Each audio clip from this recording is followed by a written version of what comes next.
On Holy Saturday, 2021, Bishop Susan Goff consecrated our new Church of the Resurrection building just in time for Easter. Soon thereafter, our developer, AHC Inc., held a virtual grand opening of the Spire, a 113-unit apartment complex it had built on a portion of our 2-acre plot. AHC is a not-for-profit affordable housing developer we had selected to help us achieve our vision of providing affordable housing for 113 working families. A few days before the consecration, the first 19 families had moved into the Spire. This was the culmination of a nearly 8-year journey of faith to discern why we were still here, despite all the factors that would diminish the church. Whose idea was this? When the Housing and Urban Development Secretary visited the Spire in August, she asked that very question. The answer our rector gave is the one I will share with you. It was God's idea. The idea to discern a new future came when the congregation realized that most of our attention was spent on trying to maintain what was essentially a dying church, and less time on the mission work that had been so important in our 50-year history. In a nearly year-long revisioning process, the whole congregation identified and considered 20 possible scenarios for its future. Consensus developed around staying together as a worship community and recapturing a sense of making a difference in our community that was such an important part of our congregation's history.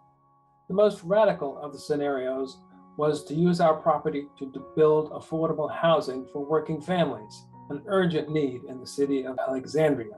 We soon realized that this was not just revisioning our future, it was transforming it. In December 2013, 96% of our congregation voted in favor of building affordable housing. We had 2 subsequent votes in later years, reaching 99% as our final go approval. We did not know what we were getting into. However, we found partners who helped us succeed, most especially our development partner, AHC, and the City of Alexandria Department of Housing.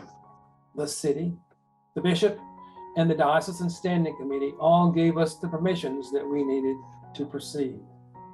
Virginia Theological Seminary and Emmanuel Church on the Hill gave us worship, fellowship, and administrative spaces for 29 months while we were away from our home. And our rector gave us the mantra that we used throughout the project. God provides everything needed to do what God calls us to do. The visual focus in our original church was the 27+ foot high cross that hung behind the altar. The new church was designed with this cross as a focal point, providing important continuality between the 2 buildings. This project has allowed us to collaborate in new ways beyond our walls and has also raised Resurrection's visibility in our community. This only happened because of an act of charity, because of the Episcopal Church of the Resurrection saying that there was room for more they could share in our community. However, this mission was not without significant sacrifices. In addition to losing a building that had been our worship home for 5 decades, we had to give away beloved missions, such as our inclusion preschool and our food pantry. We lost some members to the combined disruption of the 29-month exile and the pandemic, and yet we have gained new members also. We are now living our name, Resurrection. We are stronger and more united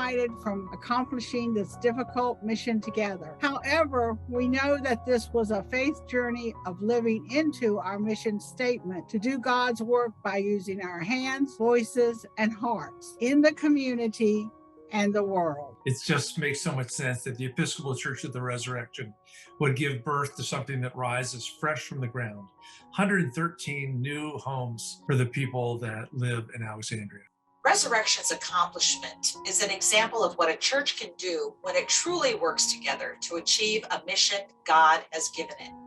The mission will be our legacy if we do not accomplish a generational turnover to continue to exist. And yet we have grown spiritually in the process and have come to understand the future of the church isn't our responsibility, the present is. So the Church of the Resurrection began a new discernment in September to figure out what God wants us to do with the extended time He has given us.